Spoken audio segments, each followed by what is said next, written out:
Nylon khaman તો ભાઈ ઘરે બનાવાય જ નહીં. બહાર જેવા તો એ ક્યારેય નથી થતા. જો બનાવીએ ને તો એમાં જાળી નથી પડતી બહાર જેવી. ખમણમાં જાળી પડે છે, તૈયાર થાય છે, પણ બન્યા પછી બેસી જાય છે. અને ખમણમાં પૂરતા પ્રમાણમાં પાણી એબ્ઝોર્બ નથી થતું. તો આવા ઘણા બધા પ્રશ્ન દરેકના હોય છે, તમારા પણ હશે. તો આજે આપણે પરફેક્ટ માપની સાથે નાયલોન ખમણ કેવી રીતે બનાવાય એની રેસીપી જોઈશું. એકદમ નાનામાં નાની બધી જ જે ટિપ્સ છે મેં તમારી સાથે શેર કરી છે. તમે પહેલી વાર બનાવતા હશો તો પણ મારી ગેરંટી છે કે તમારા ખમણ બહાર જેવા જ બનીને તૈયાર થશે. હેલો ફ્રેન્ડ્સ, હું છું હેતલ. કિચન ક્રાફ્ટમાં તમારા બધાનું હાર્દિક સ્વાગત છે. તો ચલો આજની મજેદાર રેસીપી બનાવવાનું શરૂ કરીએ. તમારે જો બહાર જેવા નાયલોન ખમણ ઘરે તૈયાર કરવા હોય ને તો મેઝરમેન્ટ તમારું પરફેક્ટ હોવું જરૂરી છે. તમારી પાસે જો વજન કાંટો હોય તો વજન કરીને લેજો, નહીતર આગળ હું તમને કપ અને ચમચીથી પણ મેઝરિંગનું બતાવવાની છું. તો અત્યારે મેં બધી જ વસ્તુઓ પહેલા મેઝર કરી લીધી છે. તો 250 ગ્રામ આપણે બેસન લેવાનું છે. તૈયાર પેકેટમાં જે બેસન આવે ને એનો ઉપયોગ કરીશું, ચાનો લોટ નથી લેવાનો. તમે જો ચાનો લોટ ઘરનો ઉપયોગમાં લેશો ને તો બહાર જેવું રિઝલ્ટ નહીં મળે. હવે આપણને જોઈશે ખાંડ. તો ખાંડ આપણે લેવાની છે 30 ગ્રામ. હવે આ જે વજન છે એમાં 1-2 ગ્રામ પ્લસ માઇનસ હોય તો ચાલી શકે છે. સાથે આપણને જોઈશે લીંબુના ફૂલ. હવે તમે કહેશો કે લીંબુના ફૂલ અમે નથી ખાતા, તો તમે લીંબુનો રસ લઈ શકો છો, પણ તો તમને બહાર જેવું રિઝલ્ટ નહીં મળે. લીંબુના ફૂલ આપણે 8 ગ્રામ લેવાના છે. અને તેલ જોઈશે. તો હંમેશા કોઈ પણ ગુજરાતી ફરસાણ બનાવીએ તો સિંગ તેલનો જ ઉપયોગ કરવાનો હોય છે. એ પ્રમાણે આપણે 25 ગ્રામ તેલ લઈશું. અત્યારે થોડું વધારે છે 2 ગ્રામ, પણ એ ચાલી જાય. અને હવે આપણે જે મીઠું અને સોડા ઉમેરવાનો છે એનો પણ વજન કરી લઈશું. તો મીઠાનું વજન રહેશે 8 ગ્રામ અને જે ખાવાનો સોડા આપણે ઉપયોગમાં લેવાના છે એનું પણ વજન 8 ગ્રામ. એટલે લીંબુના ફૂલ, સોડા અને મીઠું એ ત્રણનું વજન આપણે 8-8 ગ્રામ લેવાનું છે. મીઠું તમે તમારી ચોઈસ પ્રમાણે થોડું ઘણું પ્લસ માઇનસ કરી શકો. હવે આપણે જે બેસન લીધું હતું ને એને હું તમને કપથી મેઝર કરીને બતાવું. તો તમે જો કપમાં આ રીતે ભરશો, જે રીતે હું ચમચાથી ભરું છું નોર્મલી. તમે પ્રેસ કરીને ભરશો તો વધારે આવશે, પણ આપણે નોર્મલ જે રીતે ભરીએ ને એ રીતે મેં ભર્યું છે. 1 કપનું લેવલ કરી લીધું છે. તો અત્યારે મેં 1 કપ એની અંદર બેસન એડ કર્યું છે. આ તૈયાર પેકેટવાળું બેસન છે. અને તમારે જો બહાર જેવું રિઝલ્ટ જોઈએ ને તો તમારા આજુબાજુમાં જે કંદોઈની દુકાન હોય ને એની પાસેથી તમે સ્પેશિયલ આ બેસન લાવી શકો છો. અમદાવાદમાં તમે જો રહો છો તો કાલુપુર તમને ચોખા બજારમાં બેસન મળી જશે, કે જે સ્પેશિયલી કંદોઈ લોકો વાપરે છે ફરસાણ બનાવવા માટે. અથવા તમને પછી જો એ ના મળે તો તમે જે તૈયાર પેકેટવાળું બેસન લઈ શકો. પણ આ જે કંદોઈવાળું બેસન હોય છે ને એ પેકેટવાળા બેસન કરતાં પણ વધારે સરસ રિઝલ્ટ આપે છે. હવે આપણે જોઈએ તો 2.5 કપ જેટલું આપણું અહીંયા મેં બેસન ઉપયોગમાં લીધું છે. 2.5 કપમાં તમે 1/8 ટેબલ સ્પૂન ઓછી કરી દેશો તો એટલું થઈ જશે. તો 250 ગ્રામ વજન અત્યારે થશે. તમારી પાસે જો વજન કાંટો હોય ને તો હું તો એવું જ કહીશ કે ચોક્કસ તમે એનો જ ઉપયોગ કરો, પણ જો ના હોય તો પછી તમે આ રીતે કપથી પણ લઈ શકો છો. તો ચાનો લોટ હોય એટલે એને ચાળવો તો ખાસ જરૂરી છે. તો એને ચાળી લેવાનો છે. ત્યાર પછી આની અંદર આપણે લીંબુના ફૂલ, ખાંડ અને મીઠું ઉમેરી દેવાના છે. સોડા અને તેલ આપણે પછી એડ કરીશું. તો હવે આ ત્રણેય વસ્તુનું મેઝરમેન્ટ પણ હું તમને ચમચીથી બતાવીશ. જે આપણી પાસે મેઝરિંગ સ્પૂન હોય ને એનાથી, તો તમને આઈડિયા આવે. તો આપણે પહેલાં તો મીઠું એની અંદર એડ કરીએ. તો મીઠું અત્યારે 1 ટીસ્પૂન થયું છે અને બીજું જે છે તો એ અડધી ટીસ્પૂન, એટલે કે 1.5 ટીસ્પૂન જેટલું આપણે મીઠું ઉમેરવાનું છે. પણ તમે મીઠું તમારી ચોઈસ પ્રમાણે વધારે ઓછું કરી શકો છો. સોડા અને લીંબુનું માપ તમારે નથી બદલવાનું. તો હવે એની અંદર આપણે એડ કરી દઈએ લીંબુના ફૂલ. લીંબુના ફૂલથી જ ખમણની અંદર એકદમ સરસ જાળી પડે છે. હવે જો મેં લીધી છે ને તો 1 ચમચી લેવલ કરેલી છે. તો આ 1 ટીસ્પૂન અને બીજું અડધું, એટલે કે 1.5 ટીસ્પૂન આપણે એની અંદર લીંબુના ફૂલ ઉમેરવાના છે. તમે લીંબુનો રસ ઉમેરીને બનાવશો તો બનશે તો ખરા, પણ એકદમ સરસ જે બહાર જેવા આપણે જોઈએ છે ને ટેક્સચર એવું નહીં બને. હવે આપણે એની અંદર ખાંડ ઉમેરીએ. તો ખાંડ અત્યારે મેં અહીંયા એડ કરી છે. તો એ 2 ટેબલ સ્પૂન છે. અને હવે આપણે એની અંદર પાણી નાખવાનું છે. તો પાણી પણ તમને મેઝર કરીને બતાવીશું. તો અત્યારે મેં 1 કપ ભરીને પાણી લીધું છે. કેટલું પાણી ઉપયોગમાં લઈશ એ તમને જણાવીશ. 250 ગ્રામ તમે બેસન લીધું હોય તો 250 થી 300 ગ્રામ જેટલું પાણી એની અંદર આપણને એડ કરવા જોઈતું હોય છે. તો પાણી તમે રીતે કપથી મેઝર કરીને લેશો તો ચાલશે. તો થોડું થોડું પાણી નાખવાનું અને મિક્સ કરતા જવાનું. તમે એકસાથે પાણી નાખી દેશો ને તો લમ્સ થઈ જશે, એટલે કે ગાંઠા પડી જશે.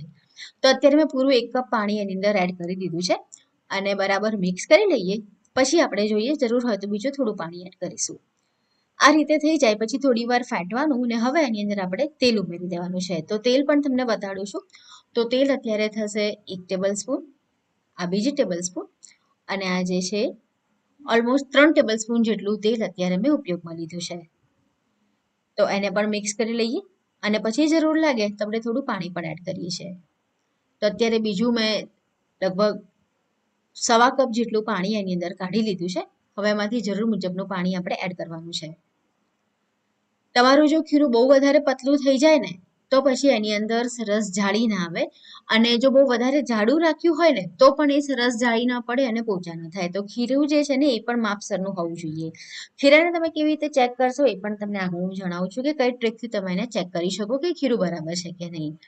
તો જો આ રીતે બરાબર મિક્સ થઈ જાય પછી આપણે ચમચો લેવાનો. ચમચાથી તમે એને જોશો ને તો ચમચાની જે પાછળની બાજુ હોય ને તો તમે આ રીતે કરશો તો મોસ્ટલી બધું ખીરું નીચે પડી જશે, પણ ઉપર આ રીતનું કોટિંગ જેવું થશે. હવે એમાં તમે વચ્ચે આ રીતે નિશાન કરશો ને તો કોટિંગ બંને બાજુ અલગ રહેશે, એટલે કે ખીરું આપણું પરફેક્ટ છે. જો પતલું થયું હશે તો એ બાજુ ભેગું થઈ જશે. તો જો, અને બહુ જાડું હશે ને તો આવી રીતનું જાડું દેખાશે. તો તમે આ રીતે પણ ચેક કરી શકો, અથવા તમે તમને પાણીનું તો એકદમ પરફેક્ટ મેઝરમેન્ટ બતાવ્યું જ છે તો એનાથી પણ તમે બનાવી શકો છો. મિક્સ કરીને થોડી વાર એને ફેટી લેવાનું એટલે રિઝલ્ટ આપણને સારું મળે, અને એની અંદર જે લીંબુના ફૂલ અને ખાંડ છે ને એ પણ સરસ ઓગળી જાય. તો હવે આપણે અત્યારે ટીન તૈયાર કરી લઈએ. મેં અત્યારે એક મોટું ટીન લીધું છે અને એક નાનું પણ લીધું છે. કદાચ જો મોટા ટીનમાં વધારે થઈ જાય બેટર તો આપણે નાના ટીનમાં પણ થોડું અલગથી મૂકીશું. હવે 10 થી 15 મિનિટ થઈ જાય પછી આપણે શું કરવાનું છે, આની અંદર સોડા નાખવાનો છે. પણ સોડા નાખતા પહેલા બાજુમાં મેં પાણી ગરમ કરવા મૂકી દીધું છે ગેસ ઉપર, અને સોડા એડ કરી દઈએ. સોડા પણ તમે જો ટીસ્પૂનથી લેશો ને તો 1/4 ટીસ્પૂન જેટલો થશે. તમે જેવો સોડા નાખશો એટલે તરત જ એક્ટિવ થવા લાગશે અને તમે જોઈ શકશો કે એનો જે કલર છે પહેલા કરતાં ચેન્જ થઈ ગયો છે. મિશ્રણ ફૂલીને ઓલમોસ્ટ ડબલથી પણ વધારે થઈ જશે. તો 2 થી 3 મિનિટ તમારે એને આ રીતે મિક્સ કરી લેવાનું છે. તમે જોશો ને તો આપણે જે રીતનું પેલું ફોર્મ હોય છે ને એ રીતનું એનું તમને ટેક્સચર દેખાશે. તમે આ રીતે ઉપરથી પાડશો ને તો બસ અત્યારે આપણું જે ખીરું છે એમાં સોડા સરસ મિક્સ થઈ ગયો છે. તો આપણે એને ટીનની અંદર કાઢી દઈએ. આપણું બધું જ ખીરું અત્યારે એક જ ટીનમાં આવી ગયું છે. તો બીજું ટીન આપણે ઉપયોગમાં લઈ લઈએ. મેં અત્યારે જે ટીન ઉપયોગમાં લીધું છે ને એ 9 ઇંચ ડાયામીટર વાળું છે. 2 થી 3 વાર આ રીતે ટેપ કરી લેવાનું અને પછી એને આપણે સ્ટીમ કરવા મૂકીશું. આ રીતનું તમારું પાણી ખળખળ સરસ ગરમ હોવું જોઈએ, પછી તમારે સ્ટીમ કરવા મૂકવાનું છે. જનરલી બધા શું કરે છે કે સ્ટીમ કરવા મૂકી દે છે અને પછી ગેસ ફાસ્ટ કરે છે. એવું નથી કરવાનું.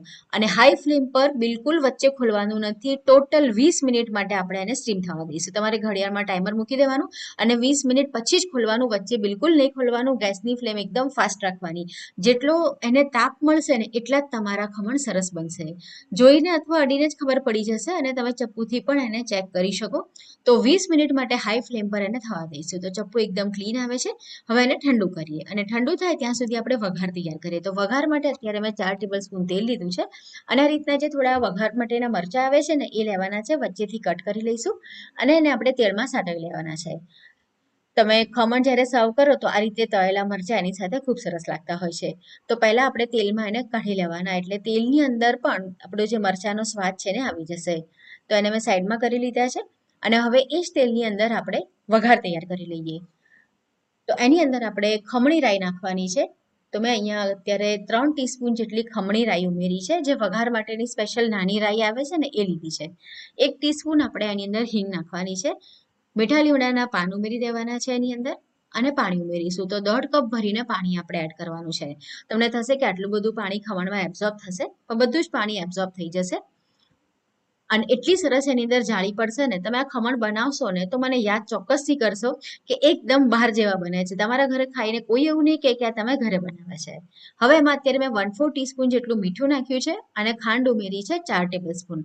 હવે ખાંડ છે ને ઘણાને જો ઓછી મીઠાશ ગમતી હોય તો તમે એની ક્વોન્ટિટી ઓછી પણ કરી શકો છો, અને તમને વધારે ગળ્યા ગમતા હોય તો તમે 6 ટેબલસ્પૂન જેટલું પણ માપ એમાં લઈ શકો છો. તો થોડી વાર મિક્સ કરી લેવાનું અને પછી ગેસ બંધ કરી દેવાનો છે. અને વઘાર આપણો થોડો ઠંડો થાય ત્યાં સુધી આપણા જે ખમણ છે એ ઠંડા થઈ ગયા છે તેને કટ કરી લઈએ. તો લગભગ 10 થી 15 મિનિટ તમારે ટીનને રહેવા દેવાનું, અને પછી ચપ્પુની મદદથી તમારે એને આ રીતે સાઈડથી અલગ કરી લેવાનું. તમે જો ગરમ ગરમ કાઢા જશો ને તો ખમણ તમારા આખા નહીં નીકળે અને લોચો થઈ જશે, તૂટી જશે. તો 15 થી 20 મિનિટ એમાં પણ તમારે થોડી ધીરજ રાખવાની છે.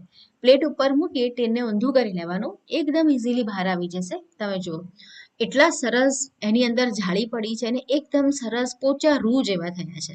તમે ડનલોપનું આપણું ગાદલું જોયું હોય ને, બસ સેમ એના જેવું આપણા ખમણનું ટેક્સચર અત્યારે આવ્યું છે. અને હજુ ગરમ છે અંદરની સાઈડથી એ થોડા, તમે જુઓ આ રીતે તમે પ્રેસ કરશો તો એના મૂળ શેપમાં આવી જાય છે કે એટલી સરસ એની અંદર હવા ભરાય છે. હવે આપણે એને કટ કરીએ તો કટ કરતી વખતે સાઈડમાં હાથ રાખવાનો, કારણ કે એકદમ પોચા ને નરમ હોવાથી જલ્દીથી એ તૂટી જશે.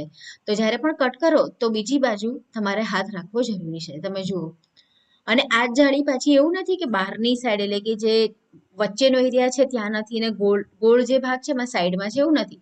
બધી જ બાજુએ આટલી સરસ જાળી પડી છે અને તમે હાથથી પ્રેસ કરશો ને પાછું એના મૂળ શેપમાં આવી જશે. તો વચ્ચેથી પણ આ રીતે કટ કરું, તમને દેખાશે કે છેક અંદર સુધી જાળી છે. અને એવું નથી કે ઠંડા થયા પછી એ બેસી ગયા છે. ઠંડા થયા પછી ખમણ બેસી જાય એનું કારણ એ હોય છે કે એ કાચા રહી જાય છે. જો અંદર પણ એટલી સરસ જાળી છે. હવે આપણે એને કટ કરી લઈએ. તો કટ કરવા માટે પટ્ટીને આડી મૂકી દેવાની અને આ રીતે કટ કરી લેવાની. તો છેક વચ્ચેનો જે ભાગ છે ને એ તમે અત્યારે જુઓ છો કેટલી સરસ એમાં જાળી આવેલી છે. અને હજુ એની અંદર તમે જ્યારે પાણીનો વઘાર રેડશો ને તો હજુ વધારે જાળી ખુલશે અને ખમણ આ જે સાઈઝ છે ને એના કરતાં ઓલમોસ્ટ ડબલ થઈ જશે. જુઓ, હું તમને વચ્ચેથી તોડીને બતાવું. જોઈને બિલકુલ જ એવું નથી લાગતું કે આ ખમણ ઘરે બનાવે છે. તો આ જે રેસીપી છે એ મેં એક કારીગર પાસેથી શીખેલી છે. હવે તમે જ્યારે વઘાર કરો ને તો ઉપરનું લેયર હોય ત્યાંથી નહીં, જે સાઈડ હોય ને ત્યાંથી નાખવાનો. ઉપરનું લેયર હોય ને એની અંદરથી વઘાર અંદર એબ્ઝોર્બ નહીં થાય. તો આ રીતે બધા જ જે આપણા ખમણના પીસ છે ને આપણે આડા કરી દેવાના અને પછી ચમચાથી આ વઘાર એની ઉપર આપણે રેડવાનો છે. અને 1.5 કપ આપણે પાણી લીધું તો એ બધું જ આની અંદર એબ્ઝોર્બ થઈ જશે અને ખમણ તમારા એકદમ સરસ બનશે. હવે તમારે સર્વ કરવાના હોય તો સર્વ કરતા પહેલા અડધા કલાક પહેલા તમારી રીતે વઘાર રેડીને તૈયાર રાખવાના. તમે વઘાર રેડો ને તો પછી તમે 15-20 મિનિટ એને રહેવા દો ને તો એકદમ સરસ રીતે પાણી બધું જ એબ્ઝોર્બ કરી લે. અને હવે જે આપણે મરચાં તળ્યા હતા એ આપણે આ રીતે એની પર ગાર્નિશ કરી દઈએ અને થોડી કોથમીર નાખી દઈશું. જો આવી રીતે ઘરે મૂક્યા હોય ને તો એમ જ લાગે કે આખો થાળો આપણે કંદોઈના ત્યાંથી તૈયાર લઈ આવ્યા છે. તો ફ્રેન્ડ્સ, આજની આ રેસીપી કેવી લાગી કમેન્ટમાં મને ચોક્કસ જણાવો. અને આવી નવી રેસીપી જોવા માટે જો તમે કિચન ક્રાફ્ટ ચેનલને સબસ્ક્રાઇબ ના કરી હોય તો જરૂરથી સબસ્ક્રાઇબ કરો. તમને આજની રેસીપીનો વિડીયો પસંદ આવ્યો હોય તો તમારા ફ્રેન્ડ્સ અને ફેમિલીની સાથે પણ એને વધુને વધુ શેર કરો. તો ફરીથી મળીશું આવી જ એક નવી અને મજેદાર રેસીપીની સાથે.